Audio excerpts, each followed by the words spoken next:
मैं कुछ सवाल आपसे करूंगा। देखें, आप दुनिया में सबसे झूठ बोल सकते हैं, अपने आप से झूठ नहीं बोल सकते, और बोलना भी नहीं चाहिए, वरना इससे निचला दर्जा कोई होता नहीं इंसानियत का। तो अपने आप से झूठ नहीं बोलिएगा। मैं कुछ सवाल करूंगा और इट्स जस्ट अ टेस्ट कि आप इसराइल को, जो आपका सबसे बड़ा दुश्मन है, आप उसको कितना जानते हैं। देखो, फर्स्ट ऑफ ऑल आप you should question yourself, Israel कौन से कॉन्टिनेंट में, एशिया में या अफ्रीका में या यूरोप में पड़ता है, ठीक है। दूसरा ये कि इसराइल के कोई 3 शहरों के नाम बताते हैं, वो तो हमारे हर शहर से वाकिफ हैं, ठीक है। हमें उनके कितने शहर पता है, टेल अवीव, जेरूसलम, तीसरा बता दें। कोई है जहन में? नहीं होगा, मोस्ट लाइकली नहीं होगा। उनकी करेंसी कौन सी है, किस करेंसी में ट्रेड करते हैं, नहीं पता होगा। लैंग्वेज कौन सी बोलते हैं, हिब्रू तो उनकी एंशिएंट लैंग्वेज है, उनकी मॉडर्न डे लैंग्वेज कौन सी है, नहीं पता होगा, यिडिश कहलाती है, ठीक है। ईद त्यौहार हमारे, छोटी ईद बड़ी ईद होती है, क्रिश्चियंस के क्रिसमस ईस्टर होता है। यहूदियों के त्यौहार क्यों, कौन से होते हैं, कब होते हैं और क्यों होते हैं। हनुका क्या है, रोश हशाना क्या होता है, शबात क्या होता है, ठीक है। सर पे जो टोपी पहनते हैं उसको क्या बोलते हैं, क्यों पहनते हैं वो टोपी, यारमकल कहते हैं उसको, ठीक है।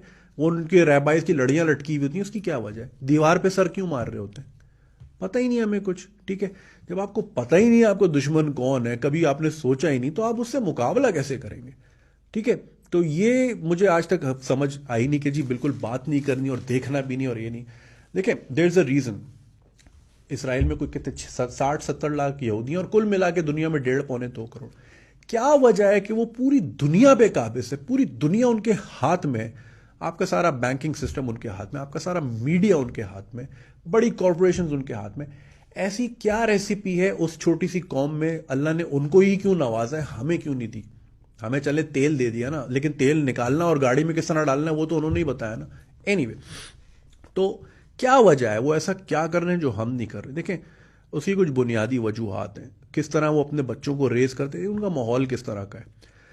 हमारे यहाँ बच्चे किए ही इसलिए जाते हैं कि सास का मुंह बंद हो जाए और शौहर छोड़ के ना भागे, शौहर की टांगे पकड़ के मैं बैठ जाऊँ। जब बच्चा हो जाता है तो अब वो मिट्टी खाए, कूड़ा खाए, नेट पे क्या देख रहा है, भाड़ में जाए। बच्चा हो गया, सास का मुंह बंद है, शौहर इमोशनली ब्लैकमेल हो गया, आप छोड़ के नहीं भाग जाओ।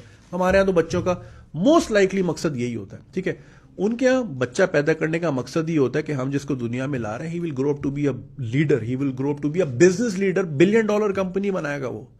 उनकी सोच ही यही होती है, फिर उसको रेस भी उसी तरह करते हैं। देखें, जब यहूदी औरत प्रेग्नेंट होती है तो उनके यहाँ ये मानना है कि मैथ के सवाल मुंह से बोल बोल के सॉल्व करना, 2+2 = 4, 2+3 = 5, इस तरह।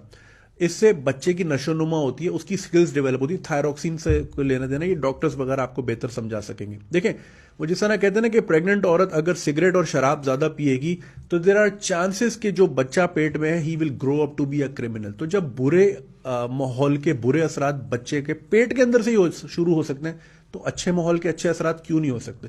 तो ये मैथ के सवाल इस तरह सॉल्व करते हैं।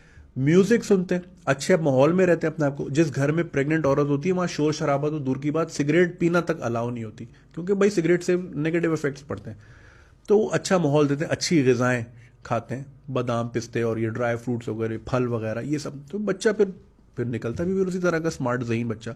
अच्छा, अभी बच्चा अब आ गया जहन में, अब क्या दुनिया में आ गया बच्चा, अब क्या करना है, अब रो रहा है तो मुंह पे आईपैड मार दिया, ये ले बेबी शार्क देख, ये देख। ये नहीं होता वहां, ठीक है।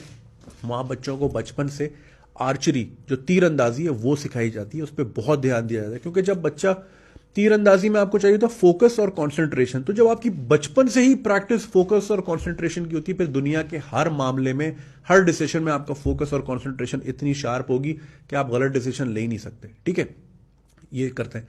हमारे नबी ने कहा है कि अपने बच्चों को 3 चीजें जरूर सिखाओ, स्विमिंग, आर्चरी, तीरंदाजी होगी, घोड़सवारी। तो हमारे नबी ने ही कही है, मगर जिन्होंने उठा ली उन्होंने उससे फायदा उठाया।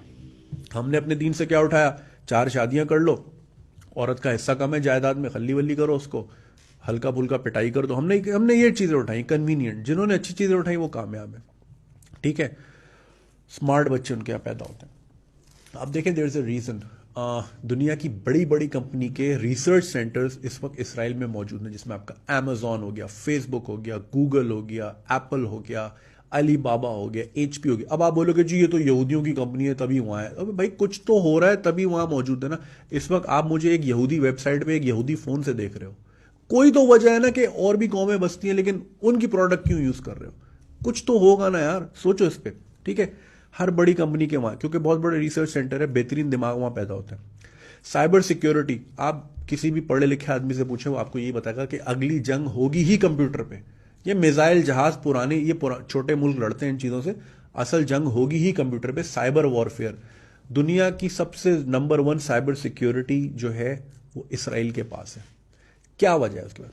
वाइस एक बड़ा ज़बरदस्त चैनल है यूट्यूब पे, बड़ी अच्छी डॉक्यूमेंट्रीज होती हैं, उनकी एक डॉक्यूमेंट्री है इसराइल पे, साइबर सिक्योरिटी पे, कि ये 13-13 साल के, 15-15 साल के स्कूल कॉलेजों से बेहतरीन आईक्यू वाले बच्चे उठा लेते हैं, उनको साइबर सिक्योरिटी में डाल देते हैं, ले भाई हैकिंग करना सीखो। वो हैक करते फिरते हैं पूरी दुनिया को, बड़े बड़े गेम कर जाते हैं वो। बड़ी ज़बरदस्त डॉक्यूमेंट्री है। तो देखिए कोई वजह है ना वो इस तरह माहौल। अच्छा, फिर पढ़ाई तालीम में सबसे ज़्यादा बैचलर्स डिग्रीज जो है इसराइल में लोग लेते हैं, परसेंटेज वाइज सबसे ज़्यादा वहाँ होते हैं बैचलर प्रोग्राम्स। हमारे यहाँ तालीम क्यों ली जाती है कि भाई अच्छी नौकरी मिलेगी और फिर अच्छी शादी होगी और फिर बच्चों को फिर बहरिया टाउन में प्लॉट होगा, फिर इंशाल्लाह किसी कब्रिस्तान में फौत। हमारी तो ज़िंदगी का मकसद ही छोड़ना है ना, उनका ज़िंदगी का मकसद ही बड़ा होता है कि भाई बिजनेस करना है। नौकरी वोकरी पे वो बिलीव नहीं करते। उनके जो बिजनेस स्कूल्स होते हैं, डिग्री लेने का शर्त ही ये है कि आपने, जैसे हम थीसिस असाइनमेंट जमा कराते हैं ना, वहाँ पे आपको एक बिजनेस करके दिखाना होता है और उसमें $10,000 का प्रॉफिट दिखाना होता है। $10,000 का प्रॉफिट आ गया, इसका मतलब आप बिजनेस करने के काबिल हो, ये लो डिग्री। हमारे यहाँ डिग्री का क्या मैार है? आप मुझे 5 लाख रुपए दो, कौन सी डिग्री चाहिए मैं आपको 1 हफ्ते में बनवा के देता हूँ। हमारे यहाँ तो ये मैार तो है डिग्री का। तालीम का उन्होंने स्टैंडर्ड क्या रखा है, हमने क्या, HEC ने हमारे यहाँ स्कॉलरशिप्स ही बंद कर दी, खल्ली वल्ली कर दी स्कॉलरशिप, अब मिलेंगी नहीं स्कॉलरशिप्स। और हमारे यहाँ बजट का क्या, शायद 1-1.5% जो है तालीम पे खर्च होता है, जो 22 करोड़ लोगों में डिवाइड करें तो फी बंदा 8 आने आता है। 8 आने की चूरन चटनी नहीं मिलती, मेट्रो छालिया भी अब 5 रुपए की मिलती है। तो 8 आने की जिस मुल्क में तालीम होगी, तो फिर वहाँ जिस किस्म के यहाँ पे बैठे हैं पढ़े लिखे लोग अरबाब इख्तियार में, हर वॉक ऑफ लाइफ में, चाहे वो दीनी हो या सोशल हो, जो हाल है आपके सामने, ठीक है। एक तरफ क्या स्टैंडर्ड है तालीम का कि भाई इतना कमा के लाएगा तो तुझे डिग्री मिलेगी, और यहाँ पे तो ऐसे बंदरों की तरह बांट रहे हैं डिग्रियां, खुलेआम चीटिंग करवाते हैं यहाँ पे।